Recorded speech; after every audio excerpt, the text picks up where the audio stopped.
So hello everyone and welcome back to our channel.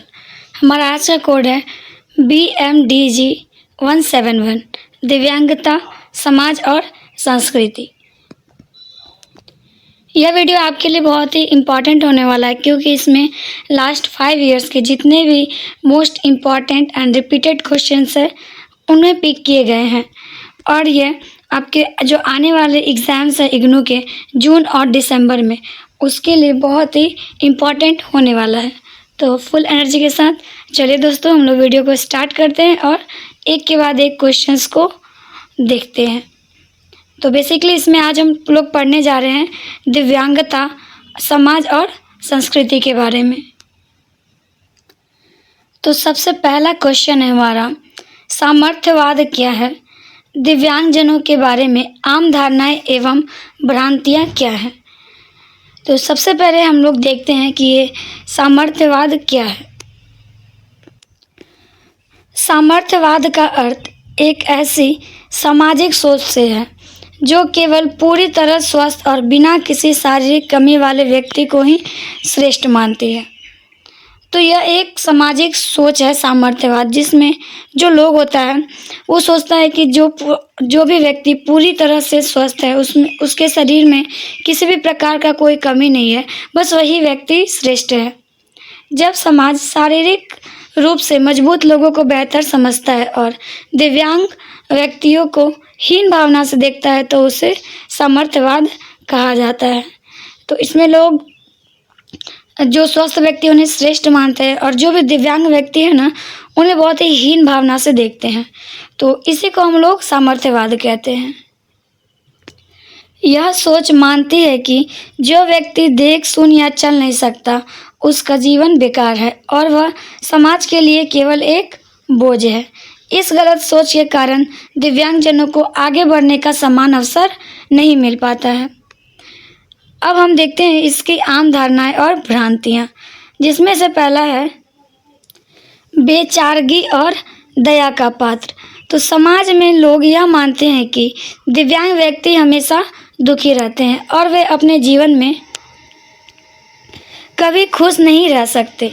लोग उनके प्रति केवल दया दिखाते हैं, जबकि उन्हें दया की नहीं बल्कि समान अधिकारों की आवश्यकता होती है। उसके बाद जो दूसरा है वो है काम करने में असमर्थ। एक बड़ी भ्रांति यह है कि दिव्यांग व्यक्ति कोई भी नौकरी या जिम्मेदारी वाला काम नहीं कर सकते। लोग सोचते हैं कि वे दूसरों पर निर्भर रहते हैं, जबकि आधुनिक तकनीक की मदद से वे हर क्षेत्र में बेहतर काम कर सकते हैं। अब यहाँ पे एक अगला है जो मेरा रूढ़िवाद सोच है कि पिछले जन्मों का पाप। तो पुरानी और रूढ़िवादी सोच के कारण लोग दिव्यांगता को पिछले जन्म के बुरे कर्मों का फल या भगवान का श्राप मानते हैं। यह पूरी तरह वैज्ञानिक और संवेदनहीन बात है जो उनके आत्मसम्मान को गहरी चोट पहुंचाती है। तो इसी प्रकार सामर्थ्यवाद एक ऐसी मानसिक दीवार है जो दिव्यांगजनों को समाज की मुख्य धारा से अलग रखती है और उनके प्रति गलत धारणाओं को बढ़ावा देती है। तो जो सामर्थ्यवाद है वो क्या, एक ये सामाजिक सोच है जो दिव्यांगजनों को समाज की मुख्य धारा से अलग रखता है और उनके प्रति बहुत ही गलत धारणा और विचार को बढ़ावा देती है। अब हम आगे बढ़ते हैं, देखते हैं हमारा अगला क्वेश्चन। तो हमारा अगला क्वेश्चन है कि भारत में दिव्यांगजनों की परिस्थिति के विषय में चर्चा कीजिए। तो इसमें हम लोग जानेंगे कि भारत में जो दिव्यांग व्यक्ति हैं उनकी क्या परिस्थिति है। तो भारत में दिव्यांगजनों की परिस्थिति का अर्थ है देश में रहने वाले दिव्यांग व्यक्ति के सामाजिक, आर्थिक और कानूनी जीवन स्तर से है। जब हम भारत में उनकी स्थिति का अध्ययन करते हैं तो हमें पता चलता है कि कानून और योजनाओं के बावजूद उनका ज़मीनी जीवन काफ़ी चुनौतियों से भरा हुआ है। भारत एक बहुत बड़ी आबादी दिव्यांगता के साथ जी रही है, जिसमें से अधिकांश लोग ग्रामीण इलाकों में रहते हैं जहां बुनियादी सुविधाओं की भारी कमी है। अब हम देखते हैं कि वर्तमान परिस्थिति और इसके चुनौतियां। तो हमारा जो पहला है वह शिक्षा का निम्न स्तर। तो भारत के ग्रामीण स्कूलों में दिव्यांग बच्चों के लिए रैंप, विशेष शौचालय और ब्रेल लिपि जैसी सुविधाएं नहीं होती है। इस कारण बहुत से बच्चे क्या करते हैं, बचपन में ही अपना पढ़ाई छोड़ देते हैं और वो अनपढ़ रह जाते हैं। उसके बाद दूसरा है हमारा आर्थिक निर्भरता और गरीबी। तो रोजगार के अवसरों की कमी के कारण भारत में ज़्यादातर दिव्यांग व्यक्ति आर्थिक रूप से अपने परिवार पर निर्भर है। सरकारी नौकरियों में आरक्षण होने के बावजूद प्राइवेट सेक्टर में उन्हें काम देने में कतराया जाता है। उसके बाद सामाजिक अलगाव। आज भी भारतीय समाज में दिव्यांग व्यक्तियों की शादी, उत्सव और मुख्य सामाजिक निर्णय से उन्हें दूर रखा जाता है। उनके प्रति लोगों का व्यवहार अक्सर मौन या केवल सहानुभूति होता है। हालांकि सरकार ने 2016 में एक बहुत मजबूत कानून बनाया, लेकिन जब तक समाज की सोच नहीं बदलेगी तब तक भारत में दिव्यांगजनों की वास्तविक स्थिति में सुधार आना मुश्किल है। आई होप आप लोगों को अच्छे से समझ आ रहा होगा। अब इसी तरह हम आगे बढ़ते हैं और देखते हैं हमारा अगला क्वेश्चन। तो हमारा अगला क्वेश्चन है, दिव्यांगता के दान प्रारूप और सामाजिक प्रारूप पर चर्चा कीजिए। तो बेसिकली इसमें हम लोग पढ़ने जा रहे हैं दिव्यांगता के दान प्रारूप के बारे में और उसके सामाजिक प्रारूप के बारे में। तो दिव्यांगता के दान प्रारूप का अर्थ एक ऐसी पुरानी व्यवस्था से है जिसमें दिव्यांग व्यक्ति को केवल दया, दान और मदद का एक लाचार पात्र माना जाता है। तो दिव्यांगता के दान प्रारूप का अर्थ क्या है कि ये एक ऐसा पुराना व्यवस्था है जिसमें जो दिव्यांग व्यक्ति है उसको केवल दया, दान और मदद का एक लाचार पात्र माना जाता है। जब समाज यह सोचता है कि दिव्यांगों की समस्या का एकमात्र समाधान उन्हें मुफ्त भोजन, कपड़े या पैसे देना है, तो उसे दान प्रारूप कहा जाता है। लेकिन इसी के विपरीत दिव्यांगता के सामाजिक प्रारूप का अर्थ है कि उस आधुनिक सोच से जो मानती है कि दिव्यांगता व्यक्ति के शरीर में नहीं बल्कि समाज के खराब ढांचे और भेदभावपूर्ण रवैये में है। तो हम लोगों ने क्या देखा कि ये जो दान प्रारूप है यह एक जो दिव्यांग व्यक्ति उन्हें एक लाचार का पात्र मानता है। मतलब उन्हें लगता है कि दया, दान और बस इन्हीं चीज़ों से उनको एक दान के प्रारूप में हम लोग देखते हैं और ताकि उसी से उसका ज़िंदगी चल रहा है। लेकिन जो सामाजिक प्रारूप है ये मानता है कि जो दिव्यांगता है वो लोगों के सोच में है, क्योंकि कोई व्यक्ति अपने शरीर से दिव्यांग नहीं होता है बल्कि समाज उसे वैसा बना के रखता है। अब हम इस दोनों में अंतर देखते हैं। तो दान प्रारूप का दृष्टिकोण क्या है? जो दान प्रारूप का दृष्टिकोण यह विश्वसनीय मॉडल व्यक्ति को हमेशा कमज़ोर और निर्भर बनाए रखता है। तो ये जो दान प्रारूप है ये क्या करता है, व्यक्ति को कमज़ोर और निर्भर बनाए रखता है। इसमें दिव्यांगों को अधिकार देने की जगह केवल सहानुभूति और धार्मिक पुण्य कमाने का साधन समझा जाता है, जो उन्हें आत्मसम्मान को ख़त्म कर देता है।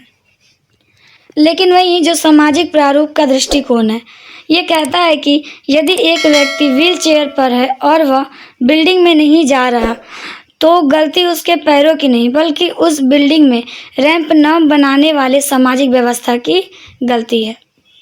अधिकारों पर बल। सामाजिक प्रारूप दान की जगह अधिकारों की बात करता है। यह समाज से मांग करता है कि वह अपनी सड़कों, बसों, स्कूलों और सोच को ऐसे बनाए जहां हर व्यक्ति बिना बाधा के घूम सके। तो संक्षेप में हम लोग कह सकते हैं कि दान प्रारूप दिव्यांगजनों को लाचार बनाकर पीछे ढकेलता है और जो हमारा सामाजिक प्रारूप है वो उन्हें बराबरी का अधिकार देकर समाज में सम्मान से जीना सिखाता है। तो जो दान प्रारूप है वो क्या करता है, दिव्यांगजनों को लाचार बनाकर पीछे ढकेलता है, बट जो हमारा सामाजिक प्रारूप है वो उन्हें बराबरी का अधिकार देता है। अब हम आगे बढ़ते हैं अपने अगले प्रश्न की ओर। अगर आपको वीडियो अच्छी लग रही हो तो वीडियो को लाइक, शेयर और सब्सक्राइब जरूर करें।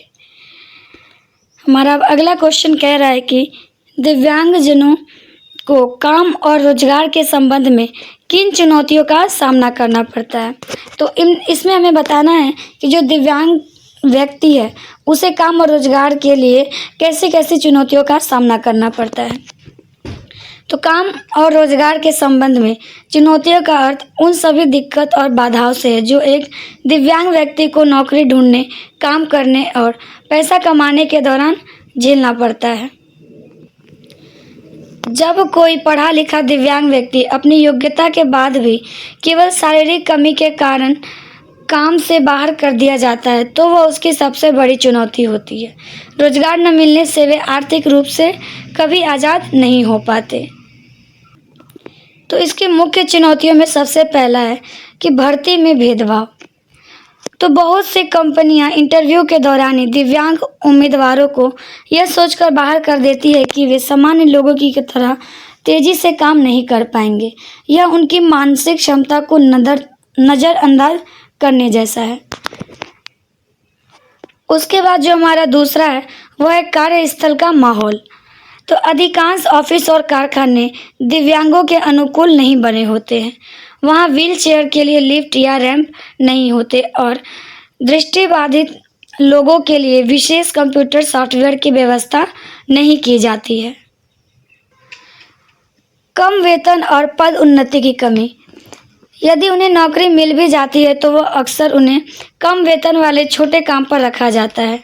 उन्हें यह सोचकर ऊंचे पदों पर प्रमोट नहीं किया जाता कि वे बड़ी जिम्मेदारियां या टीम को संभाल नहीं सकते। तो इन सभी कारणों से दिव्यांगजनों के लिए एक सम्मानजनक रोजगार पाना और उसे बचाए रखना आज के समय में बहुत मुश्किल काम बन गया है।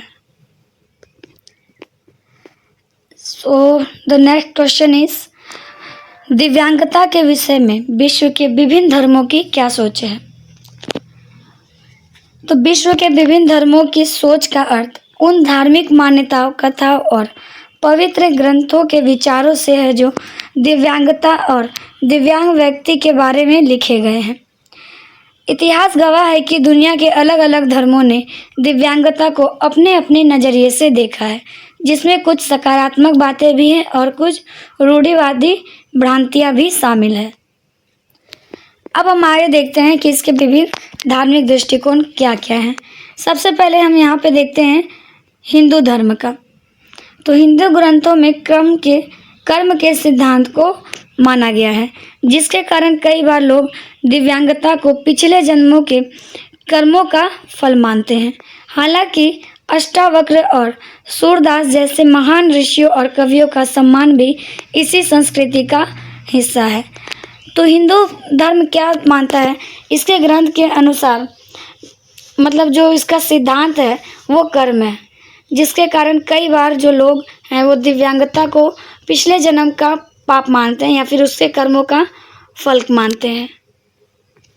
अब देखते हैं ईसाई और इस्लाम धर्म का। तो इन दोनों धर्मों में दिव्यांग व्यक्तियों को ईश्वर की इच्छा और परीक्षा का हिस्सा माना गया है।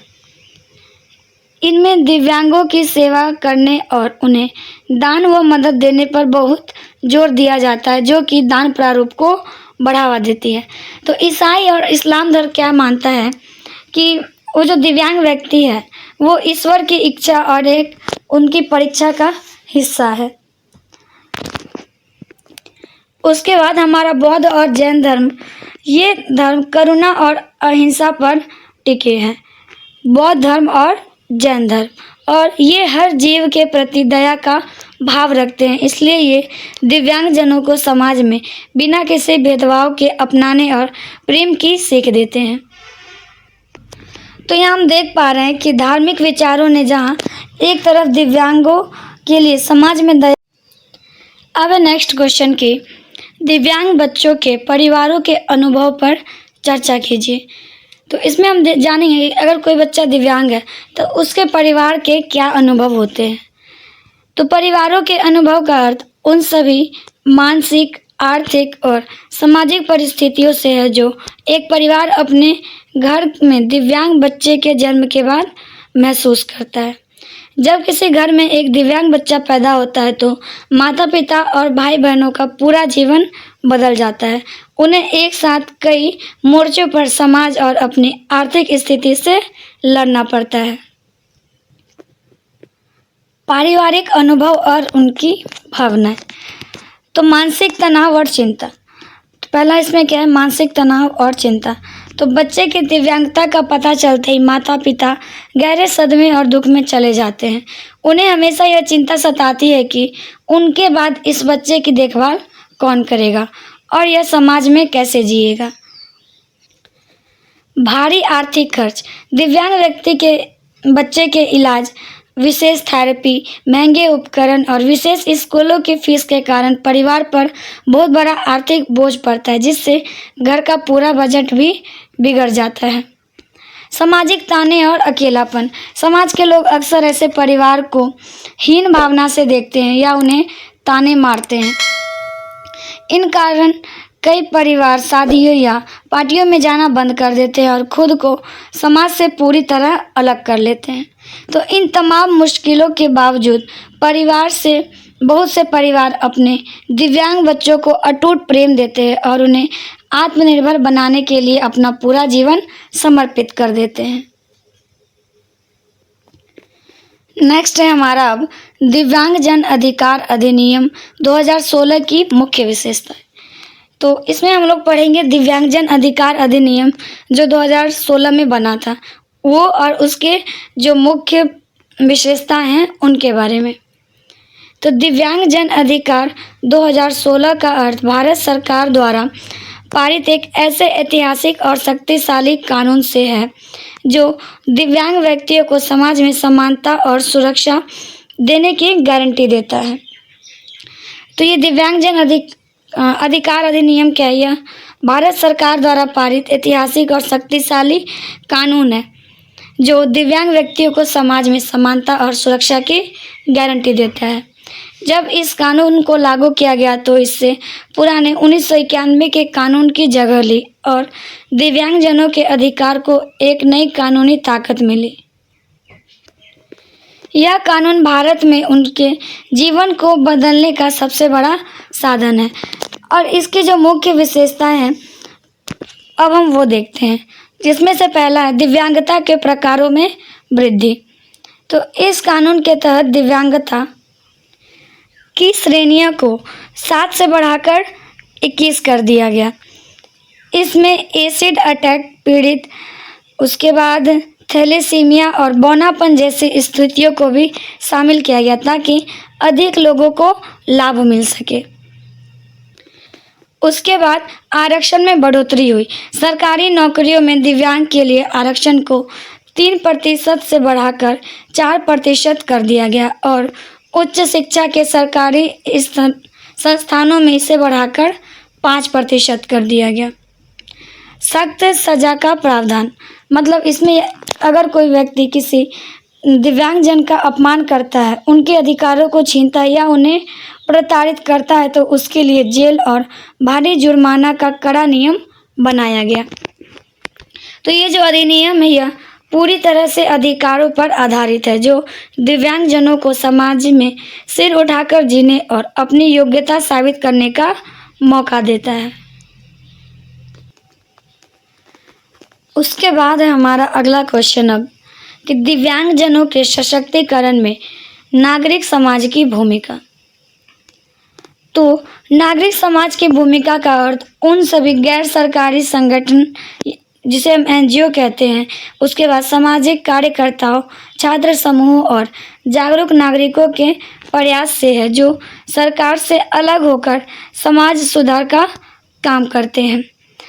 जब सरकारी योजनाएं जमीन पर नहीं पहुंच पाती तब नागरिक समाज आगे बढ़कर दिव्यांगजनों की सीधा मदद करता है और समाज को उनके प्रति जागरूक बनाता है। अब हम देखते हैं सशक्तिकरण की मुख्य भूमिका, जिसमें से पहला है हमारा जमीनी स्तर पर शिक्षा और ट्रेनिंग। बहुत सी सामाजिक संस्थाएं दिव्यांग व्यक्तियों के लिए या बच्चों के लिए विशेष स्कूल चलाता है।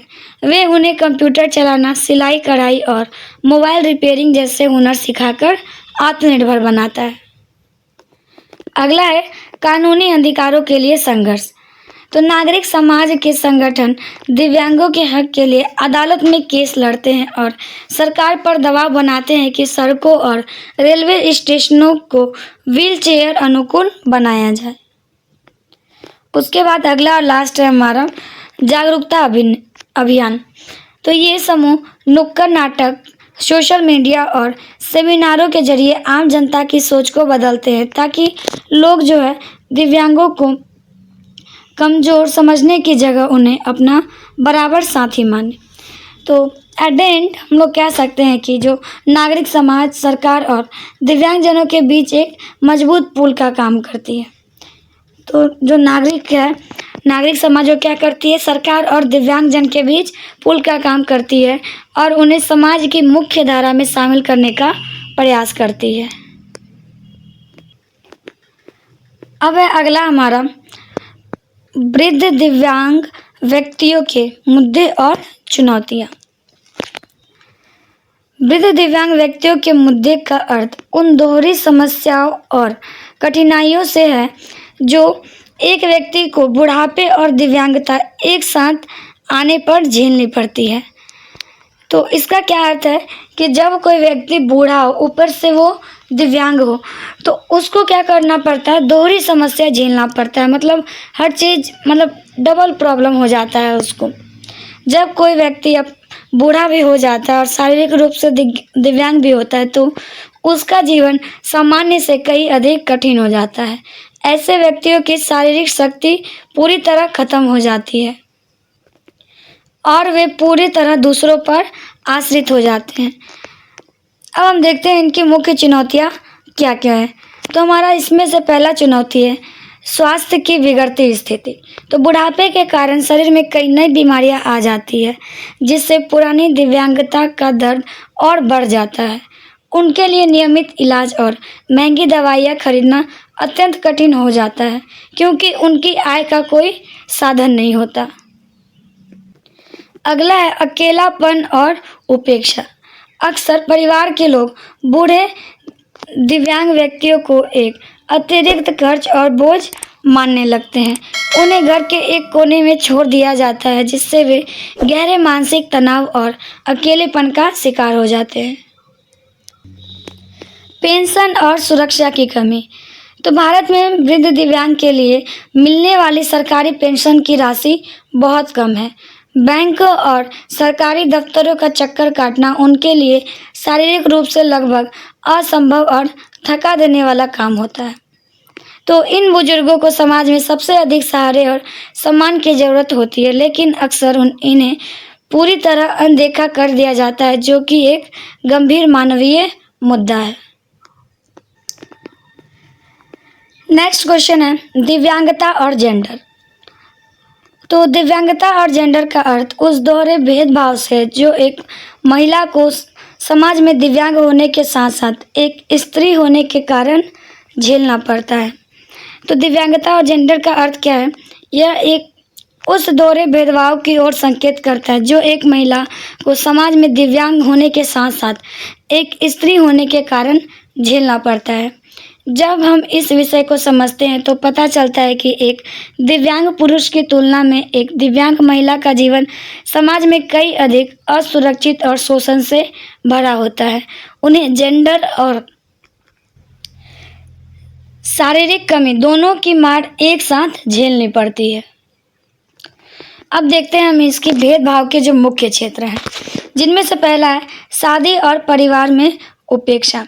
तो दिव्यांग लड़कियों को परिवार के लोग शादी के योग्य नहीं मानते और उन्हें हमेशा एक बोझ की तरह देखा जाता है। समाज उन्हें एक पत्नी या माँ की भूमिका निभाने में असमर्थ मान लेता है, जो उनके अधिकारों का हनन है। उसके बाद है हिंसा और असुरक्षा। तो शारीरिक रूप से कमज़ोर होने के कारण दिव्यांग महिलाएं घरेलू हिंसा और यौन शोषण का सबसे आसान शिकार बनती है। वे अपनी सुरक्षा करने या किसी को अपनी आपबीती बताने में भी असमर्थ होती है। शिक्षा और स्वास्थ्य से वंचित। तो गरीब परिवारों में अगर पैसा कम हो तो वे दिव्यांग लड़के के इलाज पर तो खर्च कर देते हैं, लेकिन दिव्यांग लड़कियों को बिना इलाज और पढ़ाई के घर में छोड़ देते हैं। तो इसी प्रकार हमें देख पाते हैं कि दिव्यांगता और जेंडर का संबंध हमें यह सिखाता है कि दिव्यांग महिलाओं के विकास के लिए समाज को अपनी पुरुष प्रधान और सामर्थ्यवादी सोच को बदलना होगा। अगर आपको ये नोट परचेस करना हो तो हमारे इस पीडीएफ में यहाँ पे नंबर भी दिया गया है, व्हाट्सएप नंबर, तो आप यहाँ से कांटेक्ट करके पीडीएफ परचेस कर ले, ताकि जो आपकी एग्ज़ाम की प्रिपरेशन चल रही है वो और भी बेटर हो पाए और आप अपने एग्ज़ाम में बहुत ही अच्छे मार्क्स अर्न कर पाओ। तो हम आगे बढ़ते हैं। तो अब है हमारा अगला कि दिव्यांगजनों के लिए सहायक प्रौद्योगिकी। तो इसका अर्थ क्या है या फिर ये क्या है? तो सहायक प्रौद्योगिकी का अर्थ उन सभी आधुनिक machine, computer, software, mobile apps और उपकरणों से है जो दिव्यांग व्यक्तियों के रोज़मर्रा के काम को आसान बनाने के लिए बनाए गए हैं। तो सहायक प्रौद्योगिकी क्या है? यह जो आधुनिक मशीन, कंप्यूटर, सॉफ्टवेयर, मोबाइल और जो बाकी के उपकरण हैं जो दिव्यांग व्यक्तियों के डेली लाइफ को आसान बनाने के लिए बनाया गया है। जब कोई आधुनिक आविष्कार किसी दिव्यांग व्यक्ति को बिना किसी की मदद के अपना काम खुद करने की ताकत देता है तो उसे सहायक प्रौद्योगिकी कहा जाता है। मतलब जब कोई जो हमारा आधुनिक आविष्कार है, कोई दिव्यांग व्यक्ति को बिना किसी मदद के, किसी दूसरे आदमी के हेल्प से उसे खुद का काम करने के लिए जो मौका देता है और खुद का जो उसका ताकत देता है, तो उसी को हम लोग क्या कहते हैं? सहायक प्रौद्योगिकी कहते हैं। यह तकनीक उनके लिए एक कृत्रिम वरदान की तरह है। अब हम आगे बढ़ते हैं और देखते हैं प्रमुख उपकरण और उनके लाभ, जिसमें से सबसे पहला है हमारा दृष्टिबाधितों के लिए स्क्रीन रीडर। तो विशेष सॉफ्टवेयर जैसे टॉकबैक या NVDA कंप्यूटर और मोबाइल की स्क्रीन पर लिखी हर बात को बोलकर सुनाते हैं। इससे दृष्टिबाधित लोग बिना किसी बाधा के इंटरनेट चला सकते हैं और पढ़ाई कर सकते हैं। उसके बाद अगला है हमारा स्मार्ट व्हीलचेयर और कृत्रिम अंग। बिजली से चलने वाली व्हीलचेयर और आधुनिक प्रोस्थेटिक पैर दिव्यांगों को बिना किसी के सहारे लंबी दूरी तय करने और अपनी मर्जी से कहीं भी आने जाने की आज़ादी देते हैं। उसके बाद अगला है हमारा श्रवण बाधितों के लिए हियरिंग एड। कान की आधुनिक मशीनों और आवाज़ को टेक्स्ट में बदलने वाले मोबाइल ऐप्स उन लोगों की मदद करते हैं जो सुन नहीं सकते, जिससे वे दूसरे से आसानी से बातचीत कर पाते हैं। तो ये तकनीक दिव्यांगजनों की निर्भरता को पूरी तरह ख़त्म कर देती है और उन्हें यह एहसास कराती है कि वे समाज के। अब है अगला दिव्यांगता की विभिन्न परिभाषाओं एवं सिद्धांतों पर चर्चा कीजिए। तो दिव्यांगता के विभिन्न परिभाषाओं एवं सिद्धांतों का अर्थ उन अलग अलग वैज्ञानिक, कानूनी और सामाजिक नज़रियों से है जिनके आधार पर दिव्यांगता को समझा और परिभाषित किया जा सकता है। तो इनका अर्थ किससे है? इनका अर्थ उन अलग अलग जो वैज्ञानिक, कानूनी और सामाजिक नज़रिया है उनसे है जिनके आधार पर दिव्यांगता को समझा और उन्हें परिभाषित किया जा सकता है। समय के साथ साथ दुनिया भर के डॉक्टरों और समाजशास्त्रियों ने दिव्यांगता को अलग अलग रूपों में देखा है। पहले इसे केवल एक शारीरिक बीमारी माना जाता था, लेकिन आज इसे एक सामाजिक मुद्दा माना जाता है। पहले इसे क्या माना जाता था? शारीरिक बीमारी, लेकिन अभी के लिए यह एक सामाजिक मुद्दा बन गया है। आगे बढ़ते देखते हैं इनकी मुख्य परिभाषाएं, जिनमें से पहला है हमारा चिकित्सीय सिद्धांत या फिर हमारा मेडिकल थ्योरी। ये सिद्धांत मानता है कि दिव्यांग व्यक्ति के शरीर, दिमाग की एक बीमारी या कमी है। तो यह सिद्धांत क्या मानता है कि दिव्यांग व्यक्ति के शरीर या दिमाग की एक बीमारी या कमी है। इसका मानना है कि डॉक्टर ही इलाज या सर्जरी के जरिए व्यक्ति को ठीक कर सकते हैं और समस्या पूरी तरह व्यक्ति के भीतर ही है। उसके बाद जो अगला सिद्धांत है हमारा सामाजिक सिद्धांत, यह एक आधुनिक सिद्धांत है और कहता है कि दिव्यांगता शरीर में नहीं बल्कि समाज की सोच में है। यदि समाज रैंप, लिफ्ट और ब्रेल लिपि नहीं बनाता तो वह समाज ही व्यक्ति को दिव्यांग बनाने के लिए जिम्मेदार है। उसके बाद जो हमारा तीसरा परिभाषा है वो है कानूनी परिभाषा। तो भारत का कानून कहता है कि दिव्यांगता एक ऐसी स्थिति है जहां शारीरिक या मानसिक कमी के कारण व्यक्ति समाज की गतिविधियों में दूसरे की तरह बराबरी से भाग नहीं ले पाता। तो इसमें जो कानूनी परिभाषा वो कहता है कि दिव्यांग व्यक्ति या फिर दिव्यांगता एक ऐसा स्थिति है जिसमें शारीरिक या मानसिक कमी के कारण जो व्यक्ति है वो समाज की गतिविधियों में बाकी दूसरे लोगों की तरह भाग नहीं ले पाता। तो इन सिद्धांतों को समझने में हमें यह सीख मिलती है कि दिव्यांगता को ठीक करने के लिए व्यक्ति के शरीर से ज़्यादा समाज के ढांचे को बदलने की ज़रूरत है। तो इससे हम लोग को क्या सीखने को मिलता है कि हम लोग दिव्यांगता को ठीक करने के लिए व्यक्ति के शरीर से ज़्यादा उसकी जो हमारा समाज है उसके ढांचे को बदलना बहुत ज़रूरी है। अब है हमारा अगला क्वेश्चन, दिव्यांग व्यक्तियों द्वारा अनुभव की जाने वाली विभिन्न प्रकार की बाधाओं और भेदभावों पर चर्चा कीजिए। तो इसमें हम लोग जानेंगे कि जो दिव्यांग व्यक्ति है तो उनका क्या अनुभव होता है। तो विभिन्न प्रकार की बाधाओं और भेदभाव का अर्थ उन सभी भौतिक, मानसिक और सामाजिक अड़चनों से है जो दिव्यांग व्यक्तियों को अपने जीवन में कदम कदम पर पीछे ढकेलती है। एक दिव्यांग व्यक्ति केवल अपनी शारीरिक कमी से नहीं थकता बल्कि समाज द्वारा खड़ी की गई अदृश्य दीवारों के कारण वह हर दिन मानसिक और शारीरिक रूप से प्रताड़ित होता है।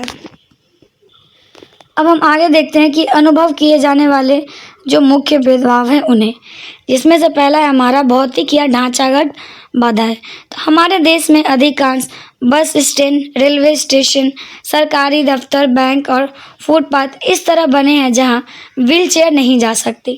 यह ढांचागत भेदभाव उन्हें अकेले यात्रा करने की आज़ादी से पूरी तरह वंचित रखता है। और फिर संवादात्मक बाधाएं, अस्पतालों या थानों में मूक बधिर लोगों की भाषा समझने के लिए कोई सांकेतिक भाषा का जानकार नहीं होता। इससे वे अपनी तकलीफ़ें और शिकायतें सरकार तक नहीं पहुंचा पाते हैं। फिर है मानसिकता का भेदभाव, समाज के लोग दिव्यांगों को देखने की अजीब नज़र से घूरने लगते हैं, उन पर हंसते हैं या उन्हें कम दिमाग का समझ लेते हैं। तो यह रवैया उनके आत्मविश्वास को अंदर से पूरी तरह तोड़ देता है। तो जब तक हम इन भौतिक और मानसिक बाधाओं को दूर नहीं करेंगे तब तक दिव्यांगजन स्वतंत्र रूप से समाज में अपनी पहचान नहीं बना पाएंगे।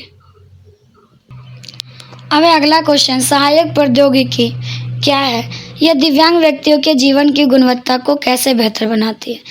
तो आई थिंक इसके बारे में हमने पहले भी पढ़ा कि जो ऐसा तकनीक या ऐसा चीज़ जो दिव्यांग व्यक्तियों को हेल्प करता है उन्हें इंडिपेंडेंट होने में। तो आप इसे रोक के पढ़ सकते हैं और हम इसी तरह अब आगे बढ़ते हैं हमारे अगले क्वेश्चन की ओर। आप उनसे फिर से एक बार पढ़ लें। तो हम अगला क्वेश्चन देखते हैं, समावेशी शिक्षा क्या है? अब इसका क्या अर्थ है? तो समावेशी शिक्षा का अर्थ ऐसी आधुनिक शिक्षा व्यवस्था से है जहां दिव्यांग बच्चों और समान बच्चों को बिना किसी भेदभाव के एक ही स्कूल और एक ही क्लास के अंदर बिठाकर पढ़ाया जाता है। समावेशी शिक्षा का मतलब क्या है कि मतलब ऐसा स्कूल या ऐसा जो क्लासेस हैं जिसमें जो दिव्यांग बच्चा है और जो समान बच्चा है सबको एक साथ बैठा के पढ़ाया जाता है बिना किसी भेदभाव के। जब कोई स्कूल शारीरिक या मानसिक रूप से कमज़ोर बच्चों के लिए अलग से विशेष स्कूल ना बनाकर उन्हें समान बच्चों के साथ ही शिक्षा देता है तो उसे समावेशी शिक्षा कहा जाता है। और यह शिक्षा मानता है कि हर बच्चा खास है और सभी को एक साथ सीखने का पूरा अधिकार है। उसके बाद देखते हैं हम इसकी विशेषताएं। तो यह शिक्षा प्रणाली बच्चों के बीच से भेदभाव की भावना को पूरी तरह ख़त्म कर देती है। जब सामान्य बच्चे बचपन से ही अपनी क्लास में किसी दिव्यांग बच्चे को पढ़ते और आगे बढ़ते देखते हैं तो उनके मन में उनके प्रति संवेदनशीलता, सम्मान और दोस्ती की भावना उत्पन्न होती है। इसके साथ ही दिव्यांग बच्चों के मन में से यह भी हीन भावना पूरी तरह दूर हो जाती है कि वे दूसरों से अलग या कमज़ोर हैं। समावेशी शिक्षा को सफल बनाने के लिए स्कूलों में विशेष रैंप बनाए जाते हैं, शिक्षकों को विशेष ट्रेनिंग दी जाती है और ब्रेल लिपि व ऑडियो बुक्स जैसी पढ़ाई की आधुनिक सामग्रियाँ भी उपलब्ध कराई जाती है। यह शिक्षा दिव्यांग बच्चों को समाज की मुख्य धारा में शामिल करने का सबसे पहला और मजबूत कदम है।